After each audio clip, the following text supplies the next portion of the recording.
അശ്വിനി കുമാർ ധീര ബലിദാന ദിനത്തോടനുബന്ധിച്ച് RSS ജില്ലാ ബൗദ്ധിക്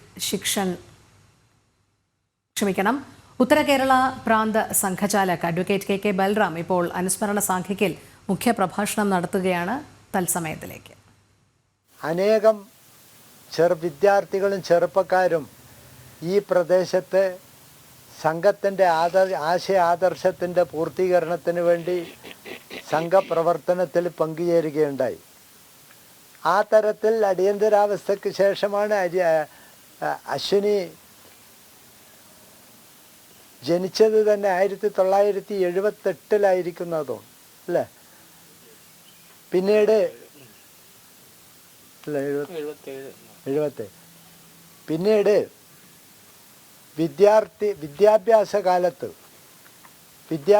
കാലത്ത് തന്നെ ഈ ആശയ ആദർശത്തെ മുറുകെ പിടിച്ചുകൊണ്ട് വിദ്യാർത്ഥികൾക്കിടയിലും അതോടൊപ്പം തന്നെ സമൂഹത്തിലെ മുഴുവൻ ആളുകളുടെ ഇടയിലും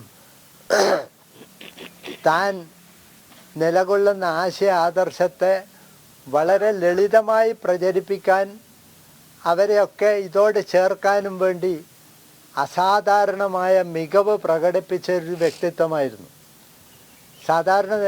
ശരിക്കും പറഞ്ഞാൽ അശ്വിനി ഈ വയസ്സിനിടയിൽ തന്നെ നമ്മളെ ജീനിയസ് എന്ന് വിശേഷിപ്പിക്കുന്നത് വളരെ അപൂർവം പേരെയാണ്. പലർക്കും പല കഴിവുകളുണ്ടാവും. പക്ഷേ സാധാരണ ഈ ഒറിജിനൽ തിങ്കേഴ്സിനെയാണ് നമ്മൾ ജീനിയസ് എന്ന് വിശേഷിപ്പിക്കുന്നത്.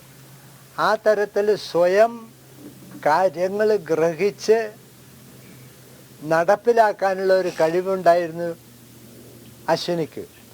പക്ഷെ അതോടൊപ്പം തന്നെ സാധാരണ നിലക്ക് ആ തരത്തിലെ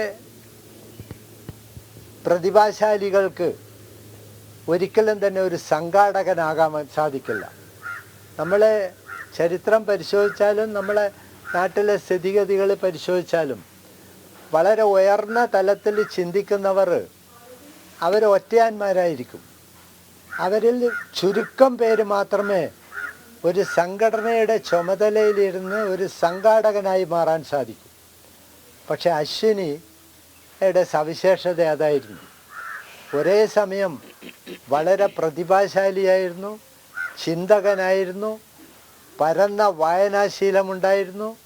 അത് അന്യർക്ക് പകർന്നു നൽകാനുള്ള ഒരു അസാധാരണമായ കഴിവുണ്ടായിരുന്നു അശ്വിനിക്ക്. ഈ കഴിവുകളോടൊപ്പം തന്നെ അശ്വിനിക്കുണ്ടായിരുന്ന ഏറ്റവും വലിയ സവിശേഷത വലിയ ഒരു സംഘാടകനായിരുന്നു. അദ്ദേഹം തുടങ്ങിവെച്ച പല പ്രവർത്തനത്തിൻ്റെയും ഫലമായാണ് ഈ ഗ്രാമത്തിലെ സമാജ പരിവർത്തനം വരുത്താൻ സാധിച്ചത്. ഇവിടുത്തെ സായാം ശാഖ മുഖ്യ ശിക്ഷകനായി, മണ്ഡൽ കാര്യവാഹായി, താലൂക്കിൻ്റെ ചുമതലയേറ്റു. അവസാനം ജില്ലയുടെ ബൗദ്ധിക് ശിക്ഷൻ പ്രമുഖായി പടിപടിയായി സംഘടനാ പ്രവർത്തനത്തിൽ ഏർപ്പെട്ട് പടിപടിയായി ജില്ലയുടെ ബൗദ്ധിക് ശിക്ഷൻ പ്രമുഖായി.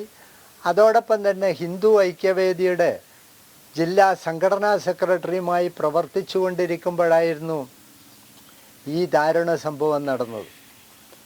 കാരണം അശ്വിനിയെ സംബന്ധിച്ചിടത്തോളം ഈ തരത്തിൽ പ്രവർത്തിക്കുന്നതോടൊപ്പം തന്നെ ഒരു യഥാർത്ഥ സ്വയം സേവകനായി പ്രവർത്തിക്കുന്നതോടൊപ്പം തന്നെ